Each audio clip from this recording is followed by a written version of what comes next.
বিসিবির মোট অর্থায়নের ৯০ থেকে ৯৯% আসে আইসিসির কাছ থেকে। এই কারণে আইসিসির সাথে কোনো কিছু ডিল করার আগে অবশ্যই বিবেচনা করা উচিত। এমনটাই মন্তব্য করেছেন বাংলাদেশের সাবেক অধিনায়ক তামিম ইকবাল খান, এবং এই মন্তব্যের পর তিনি অনেকটাই সমালোচিত হচ্ছেন। এবং তামিমের এই বক্তব্যের প্রেক্ষাপটে তামিমকে ভারতীয় দালাল আখ্যা দিয়ে তোপের মুখে পড়েছেন বিসিবির বর্তমান পরিচালক নাজমুল ইসলাম।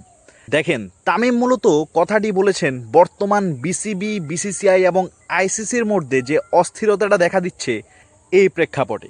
মূলত তামিম ইকবালের কথাটার মূল ভাব যদি আপনারা বুঝতে যান, সেই ক্ষেত্রে তিনি আপোষ করার কথা বলতেছেন।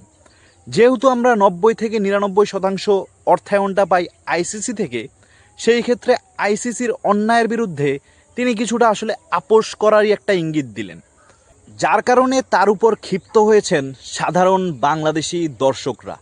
এক কথায় বিসিবি আইসিসির এগেনস্টে অথবা আইসিসির সাথে যে পরামর্শ বা যেসব বিষয়ে তারা বলতেছে আমরা ইন্ডিয়ায় যাব না, অন্যান্য যে বিষয়গুলো এখন পর্যন্ত আমি দেখিনি বিসিবি কোনো ভুল ডিসিশন নিয়েছেন। এমন সময় আপনার এই ধরনের একটা স্টেটমেন্ট আসলে দেওয়া উচিত হয়নি। আপনি দেখেন, সাকিব আল হাসানও কিন্তু তার কিছু স্টেটমেন্টের কারণেই এখন পর্যন্ত দেশে আসতে পারতেছেন না। তার মানে এই না যে আমি বিসিবি পরিচালকের সেই স্টেটমেন্টকে সাপোর্ট করতেছি। As a professional director of BCB তার কাছ থেকেও সোশ্যাল মিডিয়ায় এই ধরনের স্টেটমেন্ট আসলে কাম্য না। তবে একটা জিনিস খেয়াল করলাম, নাজমুল ইসলামের যে বক্তব্যটা সেখানে আবার সবাই তাকে সাপোর্ট করতেছেন, এবং তামিম ইকবালকে যে ভারতীয় দালাল বলেছেন এখানে আবার ক্ষিপ্ত হয়েছেন আমাদের কিছু ক্রিকেটাররা। সেখানেও তাদের যুক্তি আছে এবং আমিও সেই যুক্তির সাথে কিছুটা একমত, কারণ একজন বিসিবি ডিরেক্টর অফিসিয়াল এই ধরনের স্টেটমেন্ট দিতে পারেন না। এবং তামিম ইকবালও আইসিসির সাথে যে আপোষের কথা বলেছেন এটাকেও কোনো মতে সাপোর্ট করা যায় না।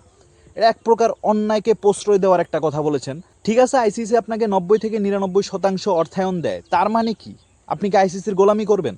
আইসিসির অন্যায়ের সাথে আপোষ করবেন? তো গাইস, এই বিষয়ে আপনাদের মতামত কি জানাতে ভুলবেন না কমেন্ট বক্সে।